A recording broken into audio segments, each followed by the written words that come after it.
Brother Rodelin, good afternoon. Okay ka lang? Okay lang din. Chairman, okay lang, Chairman. Gandang hapon.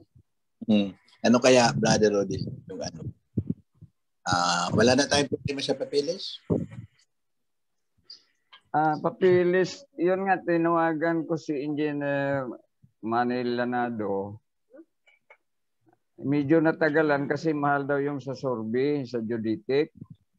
Mga gastuin daw, mga 20 to 30,000. Kasi yung area medyo mahirap i-survey. Sabi ko, bro, kung meron lang medyo makabawas sa kaunti, go na tayo. Para yun na lang inintay eh. Ilang square meters yun? 700 po. 700. Madali lang yun. Square, ay ano eh, di ba rectangle lang yun? Oo, rectangle lang talaga po. Pero yung tapos donation, yung matira yung mahirap. Oo. Hindi ta naman susurveyin yun, di po ba? Sana, pero alam mo naman, yung iba gusto i-actual, baka mayroong problema sa nauna, damay siya.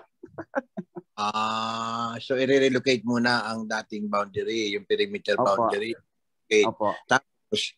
Tapos iso-survey naman yung for donation na 700 square meters. Ganun po. Opo. Actually, hindi na yun mahal, brother Rod. Kung 20,000. Okay na yan. Maturation pala siya ay. Kahit mga 25 siguro, no? Basta ma-survey na lang po. Ano po yun? Kasi naka-slate na kayo for for release at naka-construct na po kayo ng July. Oo nga eh. Yun na lang inintay po para yung deed of donation. Yun na lang talaga. Wala tema kay sino nga yun? Si Balyos? Si Bro Abraham Sibalyos. Wala na po tayong problema sa kanya? Wala na po. Yun lang sa legal papers ng geodetic saka sa attorney. So ang kailangan naman nila yung survey result para mailagay doon donation papers. Yan lang po ang kailangan talaga po. So, ano ang may concern ba? May issue sa pagpapasurvey? Pera lang bro, yung pambayad daw. Pera. Release na. Okay na yun. 25,000 sabi ko. 25. Sige na, pabigyan na para makapagsimula na. Go na yun, opo. Brother, lang taon na. No? Meron ka na pong bank account? Sa PNB po, yung ginagamit ko. Sige. Bro, para maparelease na po doon as instructed ng ating mensahero yung survey cost. Sige po, tawagan kaya ko ngayon. Ganito. Ay, maabala. Wala bang ibang may bank account doon? Kasi nandito si Bro Rodelin magpapagaling pa yan. So, wag na nating i-deposit kay Bro Rodelin yung pera. Okay. Somebody from there. ATL. Baka may assistant chapter coordinator ka doon, bro. Yung si Bro Abraham saka si William Aquino. Tawagan ko ngayon sinong merong current bank account na magamit natin. Yung iyong chapter coordinator, kaya po yung iyong chapter treasurer, bro. Yun. Meron yung treasurer po. Yun, doon ipadala. Okay. Opo, yung nagpapadala ng tithes. Sige po, tawagan ko ngayon Bro Itse saka chairman para maayos na po. Yun, salamat brother Itse. Brother Tony. Brother Tony. Yes po. Okay na po, may go signal na rin bro ang ating yung survey cost ng Davao City. Kung pwede na yung ma-release anytime po. Ito po sa ni Bro Priest Rodelin yung bank account kung sino man doon, it's either yung kanyang assistant chapter coordinator o kaya yung kanyang chapter treasurer. Kasi ito pa nga po at nagpapagaling pa si Brother Rodelin. Para po hindi bibilangin yan Bro Rodelin. Gusto ko lang ibalita na yung laman ng aking DPI is 42,000 na lang. Then re-reimburse siya Roderick yung 30,000, so wala nang matitira. Wala naman po akong access online ng PNB para doon sa hinihingi yung Pas ako makapunta in case makakayanin ka na, bro. Wala pong online pa sa ngayon. Kung gagamitin po sa ibang paraan, withdrawal o ano, kailangan pa po ng approval ng board. Hindi niyo po. Ay, siya na, bro. Yung blank check. Yung check po. Kasi approve na naman na po yung expenses. Okay po. Approve na yung budget eh. Approve na yung bro. Isabay na yung ano, pati yung kay Sis Eileen na for reimbursement. Kailangan niya daw eh. O yun. Transfer ka 100,000 doon sa account mo sa BPI para makapagpadala ka. O yun. Brother Tony. Or 150,000 kung kulang. Opo. Batuhan din ng ano, pautangin mo rin si Sister Shirley. Yes. Para sa DSW. Pwede na mga 200 bro. 200 na. 200 na po. Yung ano, siguro ko lagyan mo ng 50,000 si Sister Shirley. Kaya, 50,000. I-reimburse na yung kay Sister Eileen. Tapos yung para kay Bro Jovinil, nagsabi sa akin, sabi ko, bakit kasi sa akin kayo nagsasabi? Yan yung treasurer eh. Lagay ko lang po ng 30,000 kay Shirley, pero nabawasan niya na po yata. O sige, okay. Yung kay Bro, kay Bro Jovinil, para matapos na rin yun. Masurvey na rin yun. 16,000 lang yun, bro. Okay, 16,000 plus kailangan din daw nila doon yung mga iniwan niya doon. Kasi 'di ba may remaining 40 pa yata doon. So kahit daw 20. PPM lang po ako para makita yung buong details nila. Okay, bro. Basta go ahead na po yan as isak din ng ating messenger. Yan, very good.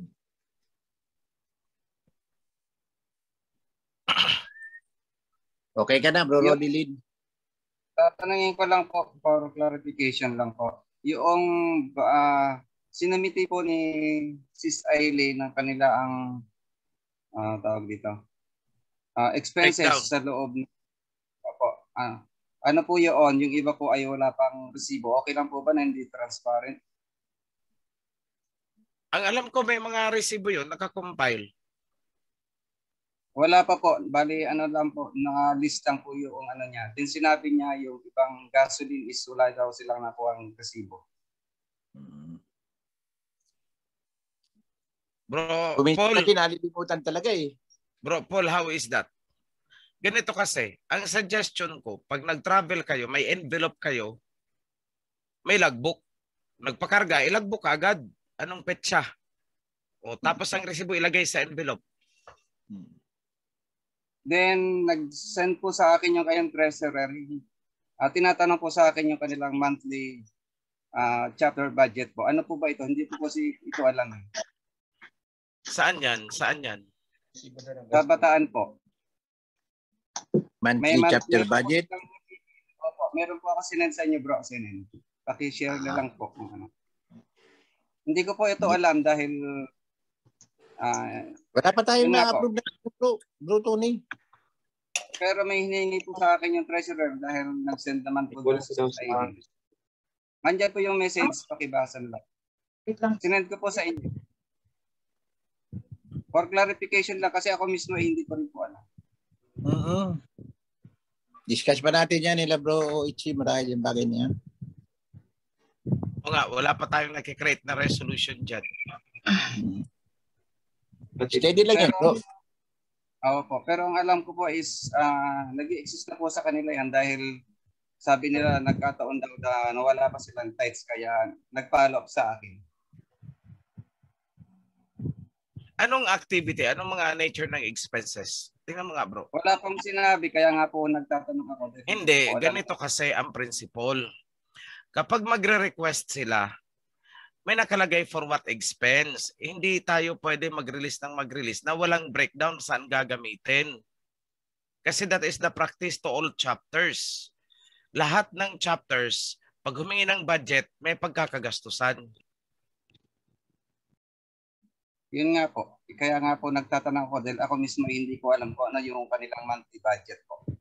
Wala pa naman tayong na-approve na may monthly budget. I don't know if my memory serves me right. Kayo lahat 15. Meron na ba tayong in-approve na may monthly budget? Wala po. Wala pa. Ang alam ko po, mag-chapter profiling pa. So, ang pagre-release natin is on a need, as the need arise. Opo. Tapos kailangan po may request for budget, may proposal po dapat kung saan pagkakagastusan. Oo. Yun ang ano natin. Opo. Tama po kayo, bro. Hindi ko po nakita yung sinabit po nilang PDF dahil wala po akong Shirley, umutang ka sa first tithe. Kasi although may third tithe tayo, kinakapos ang third tithe. Umutang ka muna sa first tithe. Pero pag naka-accumulate ka na sa third tithe, bayaran mo yung first tithe. Ibalik mo doon. So in the future, nagipit ulit, hiram ulit. Kumbaga naghihiraman lang. Kung ano ang hiniram doon, ibalik doon. Kasi iba ang purpose nun eh. Yes. Daddy Roichi. Yes po. Opo. Ako'y sana pero di sige lang. Magdadagdag lang po ako ng kaisipan ko dyan sa bagay niya. Parang gusto kong tingnan na kasi tayo isang kawan eh. Isang kawan tayo na ang nagmukna nito ang ating Abayahawa. And then, pagdating dito sa earth, ay di ang kanyang messenger ang head ng kawan. Physically, siya ang head ng kawan dito. So, lahat ng authority, manggagaling na sa mensahero. So, parang ano yan eh, kung na okay, isi-set up yung priesthood, isi-set up yung mga chapters, isi-set up yung iba't ibang department, yun ay lahat ay ang pinanggagalingan ng authority, yung messenger. And ultimately, ang pinanggalingan ay yung mahal nating Ama. That is why, karapatan, at hindi lang karapatan, marahil ay tungkulin ng ating mensahero na pangalagaan yung asset, properties. Hindi naman ibig sabihin na lahat ng tax ay ibibigay silang sa priest. Wala akong ganung isip eh. Kung hindi, meron tayong isang priest kung iisipin natin.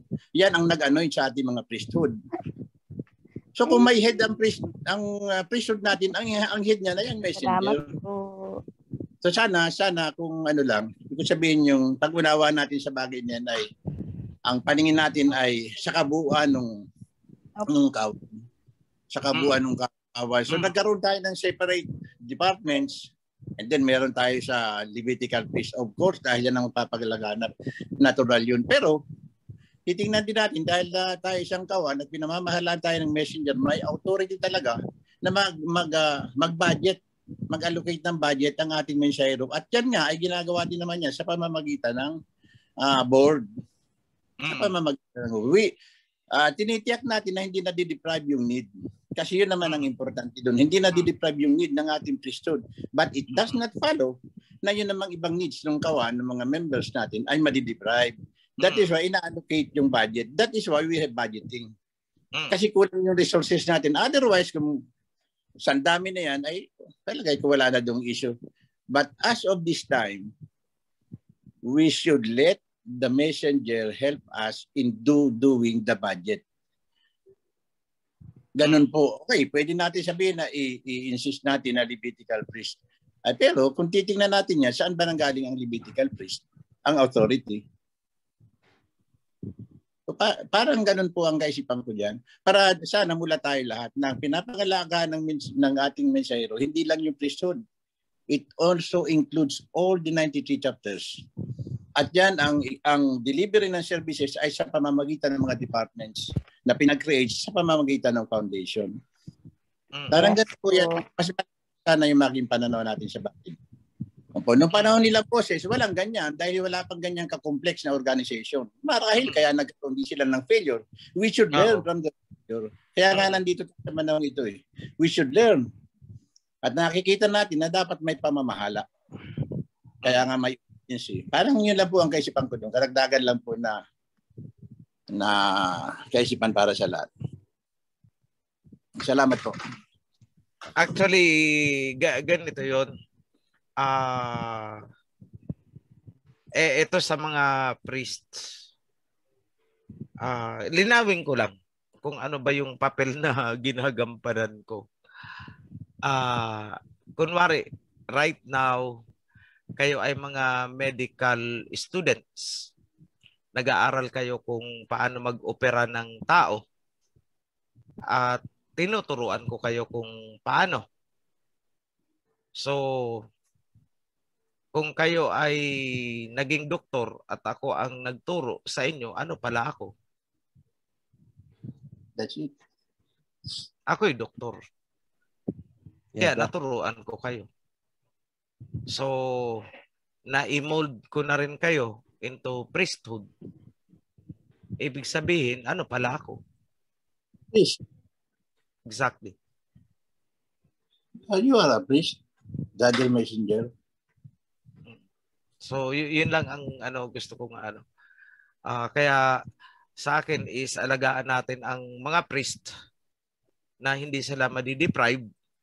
That's it. As well as the need sa operation ng kawan, because we are yung pagsasama natin is not only bilang sa temple but as a kingdom. A kingdom has many aspects. And sa modern day natin, ay kasi noon ang ginagamit nila is kariton, kabayo. Pero anong sabi ni Moses sa mga kura noon? Ni hindi ako humingi sa inyo ng asno. Nakuha niyo yun? Kung sa kasalukuyan ngayon, sinabihan ni Moses ang mga tao na sinakura na ni hindi ako sa inyo humingi ng kotse.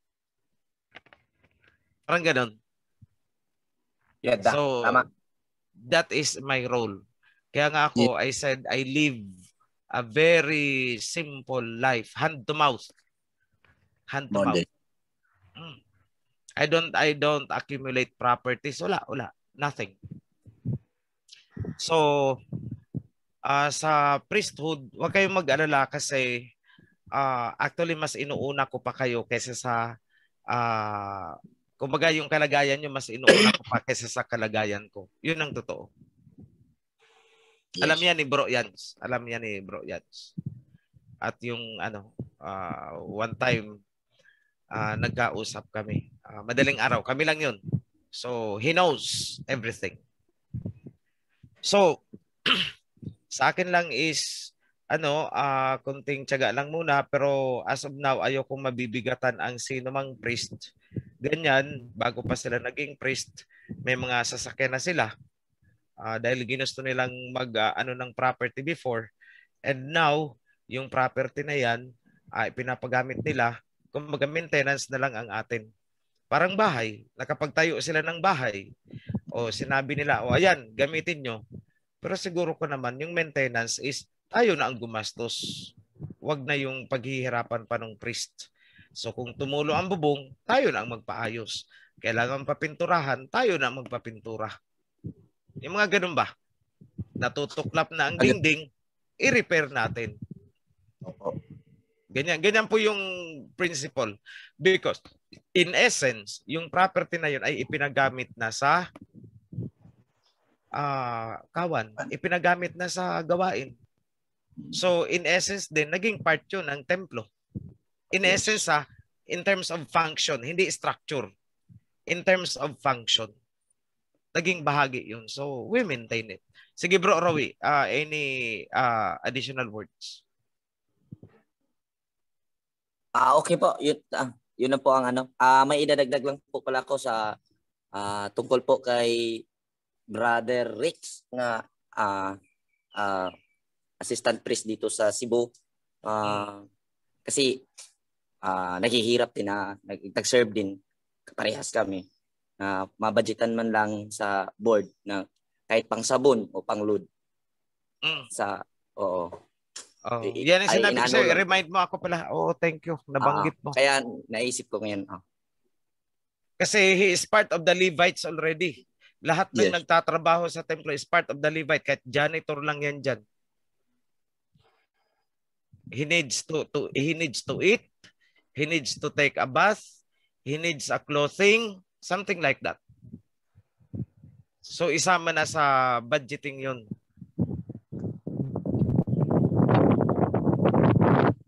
Isama sa budgeting. Pag-request po ng priesthood ng subsistence para doon sa mga bagong priest, pwede pong isasama na siya? Isabay na. Okay. Kasi Brother Paul, nagsasalitan sila doon. By the way, yung kudkuran, nabili na ba? Na, alam nyo, sa mga hindi nakakakita dito, last night nag-uusap kami ng mga priest. Habang nagko-conference kami, nagkukudkud sila hanggang 3:00 ng madaling araw. Nagkukudkud, gumagawa ng lana. So I said, bumili ng alam ni Sis Abadja yun, nakita niya. Bumili ng, hindi yata si Sabadya, oo, kasi ibang senaryo yun na nakita niya. Bumili ng kudkuran. So anong status nun, Bro Rowie? Nakabili na ba? Hello po. Nakabili na ngayon. Ihahatid na lang ni Bro Jason ngayon dito sa House of Worship. At may pundo dito na pera sa yung para pangsukat sa gastos para sa sukat sa lupa dito. Inabuno ko na lang muna kasi hindi pa magkapadala si Bro Tony dahil wala na daw pundo, tama ba yun? At pinaalam ko na lang sa kanya na iabuno ko na lang tapos ang resibo ko na lang ang isend sa kanya tapos na lang niya sa budget niya next week. Reimburse. Oo. Sige bro. Oo, sige bro. So, eto, pag sinabi ni Bro Tony na walang pondo, ibig sabihin, hindi siya makapag-transfer. May pondo po tayo.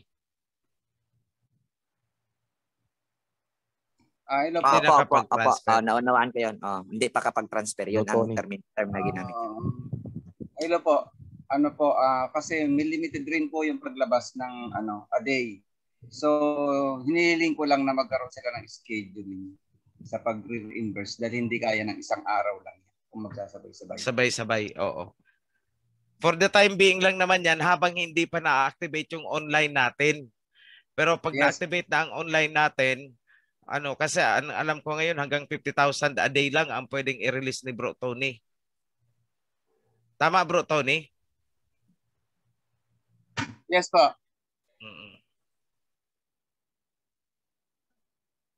Nalapit na yung ma-solve. Pasensya na lang, kaunting tiyaga lang. Naayos din natin lahat. So, importante kita natin yung need. Oo. So, Bro Tony, heads up ha, paki-take note na lang yung tungkol doon sa, I know na-take note mo na yung tungkol sa sasakyan, yung mga issues about that. And na-take note mo na rin siguro yung tungkol doon sa para kay Bro Rex. Oo. Pag-usapan na lang kung magkano ang initial kahit na para hindi niya naman alam mo kahit ikaw ay single, mahirap yung lahat hihingiin mo pa sa kasamahan mo. Wala kang discretion hanggang sa pinakamaliit na bagay. Yun. Kailangan pang sabon, pang toothpaste, etc. Personal needs. Pabigyan na ng allowance.